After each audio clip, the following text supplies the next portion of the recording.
অবৈধ অনুপ্রবেশ কোনো প্রকার গ্রহণযোগ্য নয়। যে বলছে বাংলা তাকেই ধরে জোরপূর্বক পাঠিয়ে দেওয়া হচ্ছে বাংলাদেশে। শুধু তাই নয়, জোরপূর্বক এই পুশিনকে এবার কার্যত বৈধ বললেন ভারতের পররাষ্ট্র মন্ত্রণালয়ের মুখপাত্র রণধীর জয়সওয়াল। তিনি দাবি করেন, ভারতে অবৈধভাবে অবস্থানকারী বাংলাদেশি বা অন্য কোনো বিদেশি নাগরিককে ফেরত পাঠানোর আগে নির্ধারিত আইনি প্রক্রিয়া অনুসরণ করা হয় এবং সংশ্লিষ্ট ব্যক্তির নাগরিকত্ব যাচাইয়ের জন্য বাংলাদেশের সহযোগিতা প্রয়োজন। তবে এই বক্তব্যের মধ্যে বাংলাদেশের বিভিন্ন সীমান্ত এলাকায় নতুন করে পুশিনের একাধিক চেষ্টা করেছে বিএসএফ, যা দুই দেশের সীমান্ত পরিস্থিতিকে আবারও উত্তপ্ত করে তুলেছে। সাম্প্রতিক এক ব্রিফিংয়ে রণধীর জয়সওয়াল বলেন, অবৈধ অভিবাসী হিসেবে শনাক্ত ব্যক্তিদের তথ্য প্রথমে বাংলাদেশের কাছে পাঠানো হয়। বাংলাদেশ তাদের নাগরিকত্ব নিশ্চিত করলে এরপর ফেরত পাঠানোর আনুষ্ঠানিক প্রক্রিয়া শুরু হয়। তিনি আরও দাবি করেন, এ ধরনের বহু অনুরোধ এখনও বাংলাদেশের কাছে যাচাইয়ের অপেক্ষায় রয়েছে এবং ভারত এসব বিষয়ে দ্রুত সাড়া প্রত্যাশা করছে।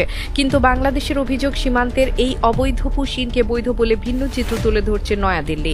কেননা বিজিবির তথ্য অনুযায়ী গত 24 ঘণ্টায় দেশের বিভিন্ন সীমান্ত দিয়ে লোকজনকে বাংলাদেশে প্রবেশ করানোর অন্তত 10টি পৃথক প্রচেষ্টা প্রতিহত করা হয়েছে।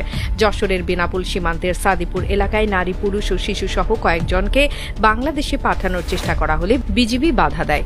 ঝিনাইদহের যাদবপুর সীমান্তে একটি গেট খুলে প্রিজন ভ্যানে করে 30 থেকে 35 জনকে বাংলাদেশে ঠেলে দেওয়ার চেষ্টাও চালানো হয়েছে, কিন্তু শেষ পর্যন্ত স্থানীয় বাসিন্দা ও বিজিবির বাধার মুখে বিএসএফ তাদের সরিয়ে নিতে বাধ্য হয়। একই ধরনের ঘটনা ঘটেছে পঞ্চগড়, চাঁপাইনবাবগঞ্জ, সিলেট, নেত্রকোনা ও জয়পুরহাট সীমান্তেও। পঞ্চগড়ের রওশনপুর সীমান্তে একজনকে বাংলাদেশে ঠেলে দেওয়ার অভিযোগ পাওয়া গেলে স্থানীয়রা তাকে আটক করে বিজিবির হাতে তুলে দেয়। চাঁপাইনবাবগঞ্জের সোনা মসজিদ সীমান্তে 22 জনকে পুশিনের প্রস্তুতির তথ্য পেলেও কড়া নজরদারির কারণে সেই উদ্যোগ সফল হয়নি। লালমনিরহাটের বিভিন্ন সীমান্ত পয়েন্ট দিয়ে 33 জনকে বাংলাদেশে প্রবেশ করানোর চেষ্টা করা হলে বিজিবি তাদের শূন্যরেখায় আটকে দেয়। নওগাঁর সাপাহার সীমান্তে নারী, পুরুষ ও শিশুসহ 17 জনকে বাংলাদেশে প্রবেশ করানোর চেষ্টা হলে দুই দেশের সীমান্তরক্ষী বাহিনীর মধ্যে পতাকা বৈঠক অনুষ্ঠিত হয়, তবে কোনো সমাধান ছাড়াই তা শেষ হয়।